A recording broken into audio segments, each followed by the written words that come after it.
خان صاحب کے ساتھ ملاقات ہوئی ہے. خان صاحب بہت ہی پیارے لگ رہے تھے, بہت فریش لگ رہے تھے اور پہلے سے زیادہ مضبوط لگ رہے تھے.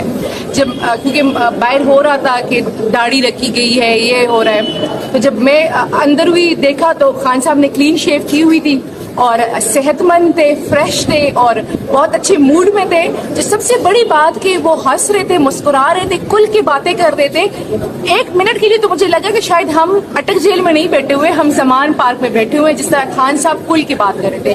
خان صاحب کے نہ الفاظ میں کوئی چینج آیا ہوا ہے, نہ ان کے جو ہے نا جو باڈی لینگویج ہے اس میں کوئی چینج آیا ہوا ہے. وہی سٹائلس ہے ان کا, وہی الفاظ ہیں ان کے جو وہ زمان پارک میں للکارتے تھے. میم خان صاحب نے کیا گفتگو کی, اور جب بھی ماضی قریب میں خان صاحب کی مخالفین جب اٹھ کھڑے ہوا کرتے تھے تو خان صاحب مارگلا کے پہاڑوں پر جا کر ایکسرسائز کرتے تھے, ابھی خان صاحب اندر ایکسرسائز کر رہے ہیں میم جیل کے اندر؟ جی, خان صاحب کو ہم نے پہلے تو جو لیگل ساری لیٹیگیشن چل رہی ہے اس کے بارے میں بتایا, پھر خان صاحب کو ہم نے جو پاکستان کے حالات ہیں ان کا بتایا اور انٹرنیشنل حالات کا بتایا.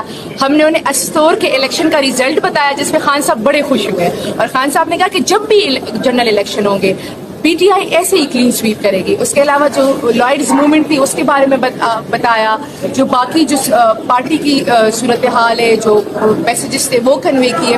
تو خان صاحب نے, پھر ہم نے خان صاحب سے کہا کہ آپ کا عوام کے لیے کوئی پیغام دینا چاہتے, تو خان صاحب نے کہا کہ عوام کو سائفر کی حقیقت بتائیں اور ان کو بتائیں کہ میں ان کے ووٹوں